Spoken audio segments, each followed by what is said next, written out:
News.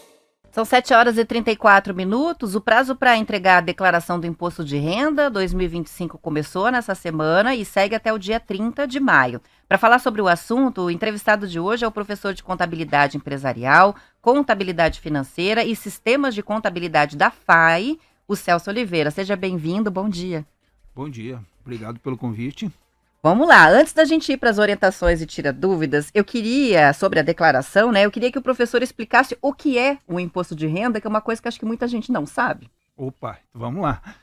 O imposto de renda todas aquelas pessoas que auferiram renda no ano passado acima de 33.338, agora são obrigados a fazer uma declaração. Essa declaração é chamada declaração de ajuste. Na verdade, para os leigos ou para a gente mesmo, a gente chama de declaração de imposto de renda. Mas ao longo do ano, as pessoas foram tributadas no seu salário mensalmente. Essa tributação aconteceu conforme uma tabela progressiva que o governo divulga.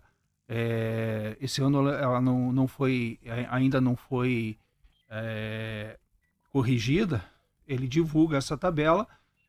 As empresas fazem o cálculo do imposto de renda conforme a regra, dedução lá dos dependentes, dedução do INSS. O empregado é tributado no mês e se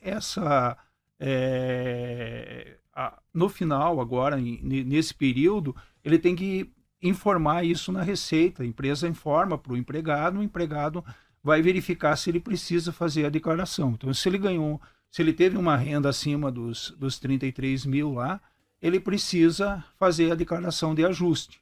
Caso ele não tenha feito, não tenha tido essa renda, ou não tenha tido, às vezes, eventualmente, o empregado tem um imposto retido na fonte e não teve a renda de 33. Aí ele faz a declaração para receber de volta esse valor. Então, restituição. A restituição. Daí esse valor que foi retido indevido, a Receita devolve para ele. Então, é um ajuste mesmo. Você faz o cálculo e vê o que você pagou e o que você deixou de pagar. E se tem saldo negativo ou positivo nisso. Basicamente é isso, né? Exatamente. E aquelas pessoas que têm mais de uma fonte de renda, são aposentados e continuam trabalhando. Isso acontece muito com o professor. O professor exerce a função de professor e trabalha também em uma empresa durante o dia ou em mais uma instituição de ensino. Ele acaba tendo no final que, em vez de ter restituição, ter que pagar um pouquinho mais, né? Serve, inclusive, para qualquer profissão em que você faça alguns freelas, alguns jobs extras, ou tenha mais de um emprego, mais uma atividade, né? Tem que declarar tudo que você recebeu. Só que tem as condições. Por exemplo, se a pessoa for autônoma, por exemplo, um médico, um dentista, ele deve fazer o que se chama carnê-leão. Por exemplo, ele é um médico, mas ele atende na sua clínica particular, sem... além do convênio, que pode ser com uma cooperativa lá de médicos. Ou plano de saúde, né? Um plano de saúde. Se ele não tem, ele atende como particular, ele emite recibo. Aliás, o recibo, depois eu gostaria de dar uma palhinha, porque é uma coisa muito importante, tá? Mudou esse ano, inclusive. O médico tem que fazer o que se chama carnê-leão. Médico, dentista, esse profissional liberal, digamos assim, tem que fazer o carnê-leão, que é o recolhimento antecipado mensal, que depois, lá na declaração de ajuste, vai ser importado para dentro do programa do imposto de renda e vai, como diz o nome, declaração de ajuste, ele vai verificar se o que ele pagou foi muito, ele é devolvido. Se foi menos, ele tem que pagar mais ainda. Já que você mencionou, vamos tirar essa dúvida já, porque eu acho que a questão das deduções médicas está entre as que mais dão problema, né? E que as pessoas cometem erros, têm discrepância, acaba caindo na malha fina de um lado ou do outro. Então, vamos falar sobre essa questão. Como que deve ser o procedimento correto de uma consulta particular, que documentação tem que ser colocada, é importante dar esse recibo, o que precisa fazer para não haver problema com a Receita? Até ano passado, aquele recibinho que o profissional comprava na papelaria, aquele azulzinho, vocês já devem ter recebido, né? Põe o papel carbono, né, para fazer a cópia. Ou alguns médicos mais, digamos assim, que usam mais a informática digitavam lá no computador, eu já tinha o recibo pré-pronto. Esse recibo não vale mais. Então, esse recibo, aquele azulzinho escrito à mão ou digitado pelo profissional médico, dentista, fisioterapeuta, isso não vale mais. A partir desse ano, a Receita criou um recibo oficial dela. Então, o profissional precisa entrar no site da Receita Federal e fazer esse recibo.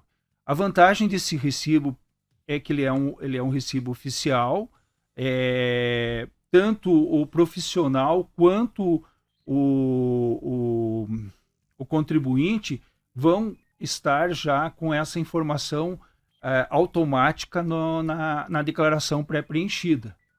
Então, ele é um recibo bem simples, mas só que com o logo da Receita Federal. Não é mais...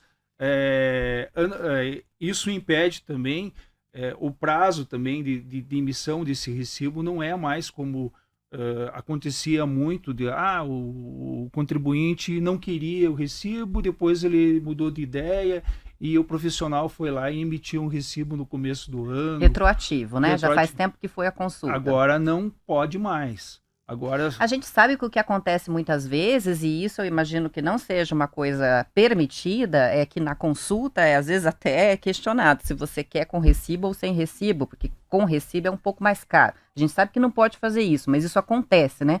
Então, é importante as pessoas entenderem que se elas não exigem o recibo, pode ser que elas não consigam emitir depois, e daí não vão conseguir deduzir aquele valor, é isso, né? É exatamente isso. Então, às vezes, eu estou fazendo o imposto de renda de um contribuinte do ano passado, ele lembra de um recibo e contata o profissional, né? Se o profissional não fechou o imposto de renda dele, ele até consegue. Agora não vai ser mais possível. Não emitiu o recibo na data certa, já era. Já era. Não... Então, eu falo eu também sou contador, eu tenho alguns clientes que eu atendo pessoa jurídica, eu falo para os meus clientes, olha, agora, já quando você acertar com o teu paciente, já veja se ele vai querer recibo ou não, porque caso ele depois não dá mais.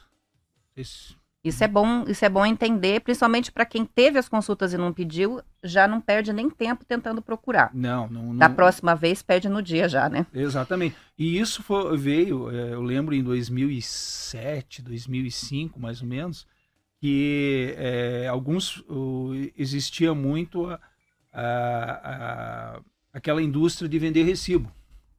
Então, o profissional vendia recibo, a pessoa pagava um valor extra, só que a Receita fechou isso de uma forma bem simples. Ela começou a pedir aos contribuintes que mostrassem como que eles pagaram o recibo.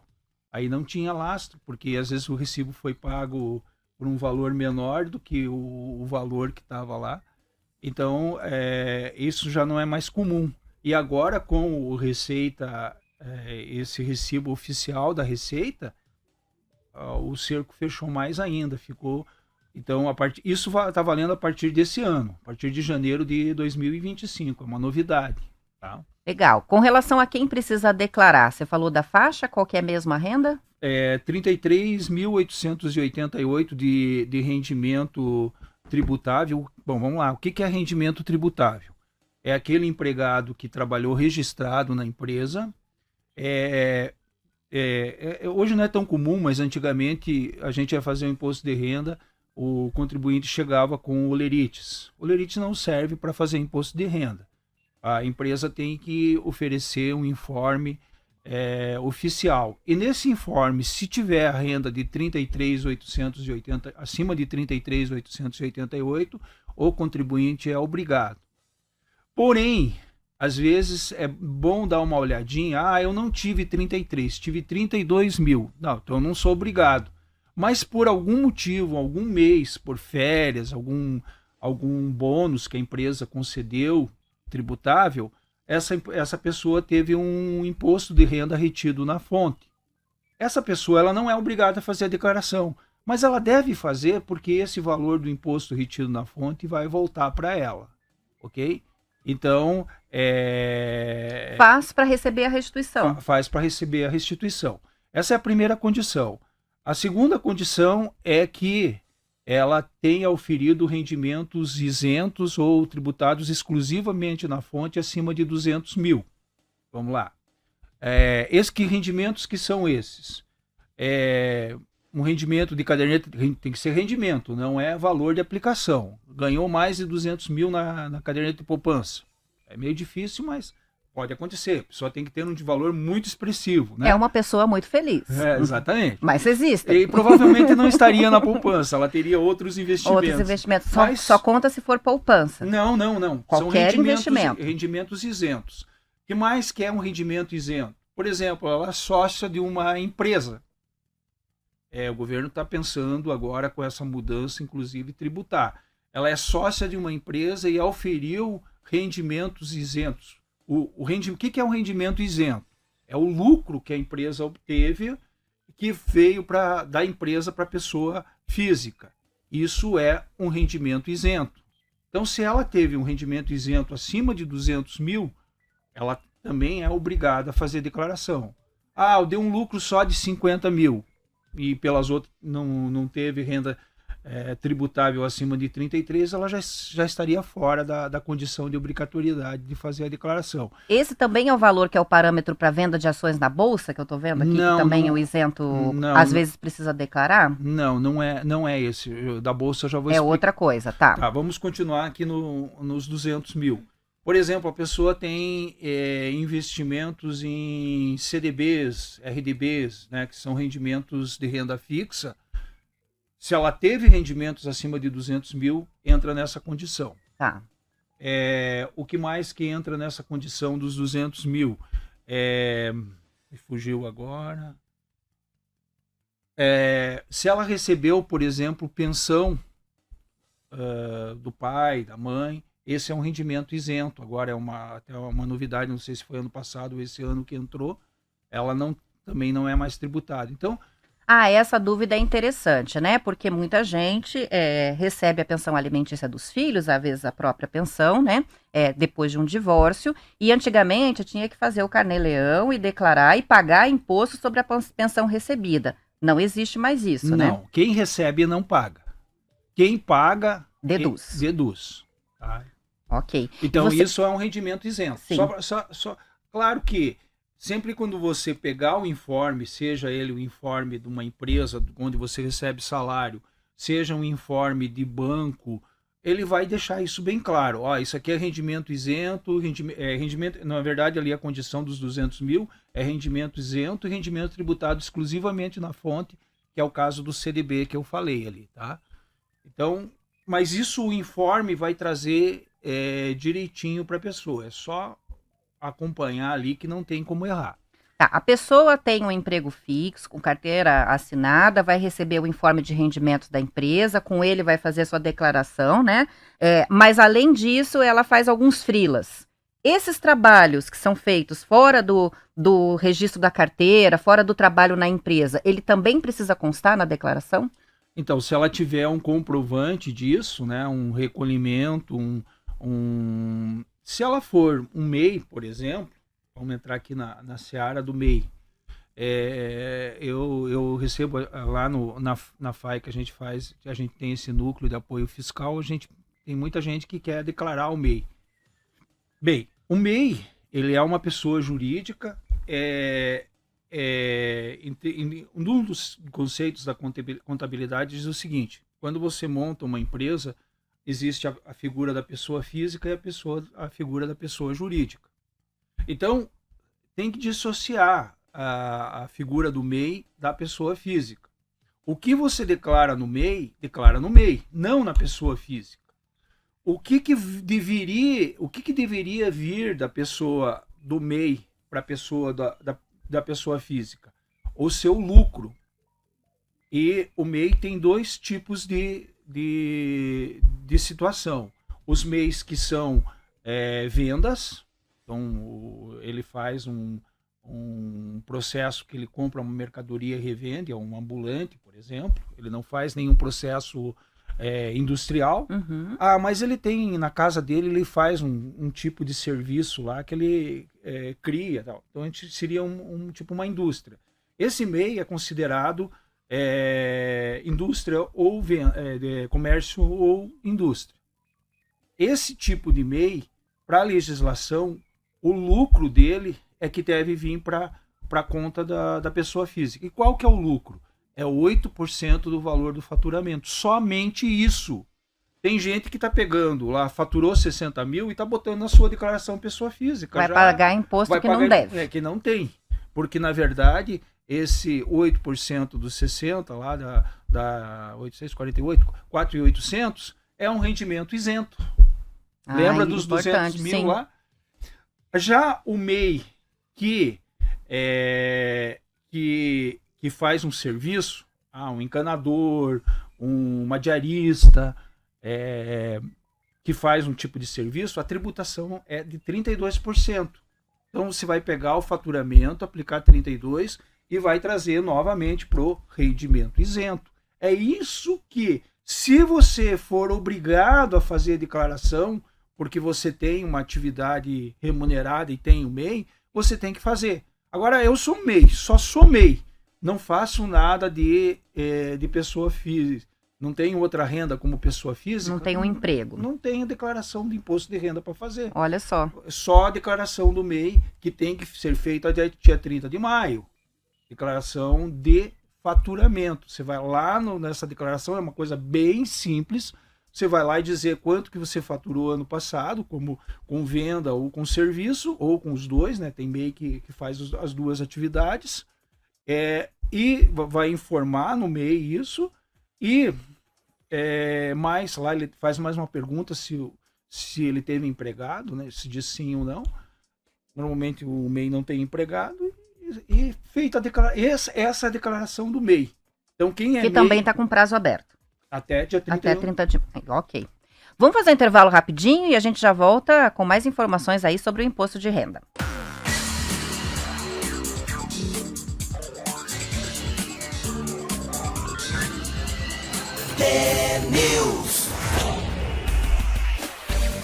São 7h53. O professor da FAI, Celso Oliveira, está aqui tirando dúvidas sobre o imposto de renda. Antes do intervalo, ele explicava entre as pessoas que precisam declarar, os isentos que precisam declarar. Estava falando sobre MEI. Faltou complementar aí o último tópico, é isso? Na verdade, as 3 condições básicas rendimentos tributáveis acima de 33 mil, rendimentos isentos e tributados exclusivamente na fonte de 200 mil e pessoas que possuem bens acima de 800 mil. Então, veja bem, se você não tem rendimentos acima de 200 mil de rendimento isento, não tem rendimento tributável, mas tem bens que passam de 800 mil, você é obrigado a fazer a declaração. Então, é uma pergunta muito recorrente. Às vezes a pessoa nos procura, eu comprei um carro. Tá, mas você entra nas outras condições? Não. Você tem bens acima de 800 mil? Não. Então, você não é obrigado a fazer a declaração. Então, comprei um apartamento. O apartamento saiu 250 mil. Não é obrigado a fazer a declaração só pela compra, ok? Agora, se passar de 800, sim. Sim. E aposentados? Você disse que os aposentados têm bastante dúvida. Muitos acham que não precisam mais fazer a declaração. Exatamente.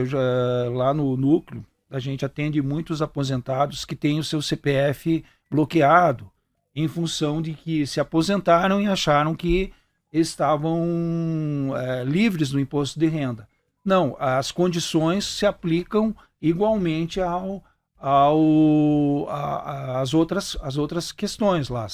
Rendimentos tributáveis acima de 33 mil, 200 mil de rendimentos isentos e rendimentos tributados exclusivamente na fonte e bens acima de 800 mil. Porém, os aposentados acima de 65 mil, eles têm uma faixa de isenção de 26 mil. Ou seja, o rendimento tributável dele, às vezes ele tem lá, ganhou 40 mil reais. Ele teve no ano um rendimento de 40 mil. Como ele tem mais de 65 anos, 26 mil desses 40 mil sai do rendimento tributável e vai para o rendimento isento, ok? Então tem uma mudança, Tem. mas não quer dizer que não precisa declarar. Tem que analisar. Se ele só teve essa aposentadoria, ele não vai precisar fazer a declaração, porque daí o rendimento isento vai ficar 14 mil, o rendimento tributável vai ficar 26, o rendimento tributável vai ficar 14 mil, o rendimento isento vai ficar 26 mil, ele não atinge os 33, né? Não atinge os 33 e não atinge os 200 mil da outra condição lá. Então ele fica isento, nesse caso ele ficaria isento de imposto de renda. Agora, acontece muitos casos a pessoa aposentada recebe 2 aposentadorias. Por quê? Às vezes é pensão, né? Então ele tem a aposentadoria dele mais a pensão, e a regra é só uma pode ser isenta de 26 mil, a outra não.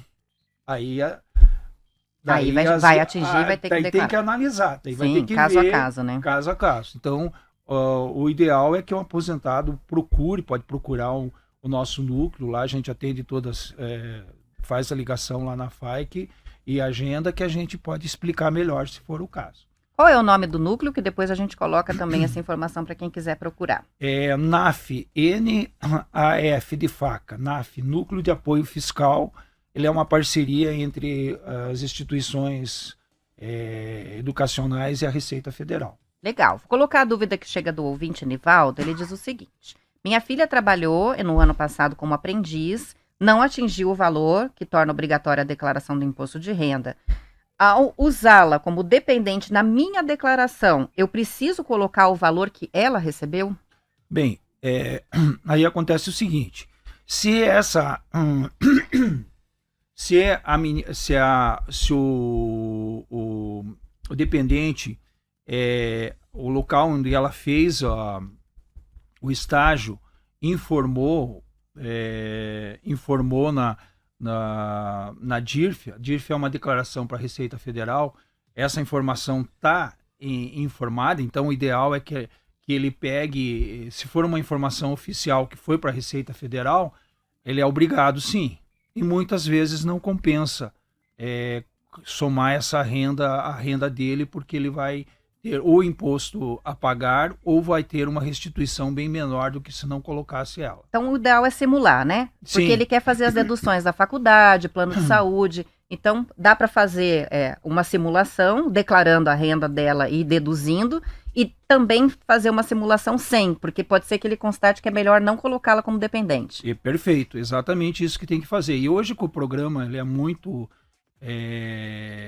acessível, muito fácil de usar. Essa simulação é perfeita para essa situação. Muito bem, são 7h59. A gente tirou bastante dúvida, mas sempre fica muito para trás. Então, depois colocamos nos nossos canais digitais aqui o contato para quem quiser entrar em contato com o Núcleo de Apoio Fiscal e tirar dúvidas sobre a declaração do imposto de renda. Agradeço muito, professor, pela participação aqui. Eu bom dia. Eu que agradeço, estou à disposição.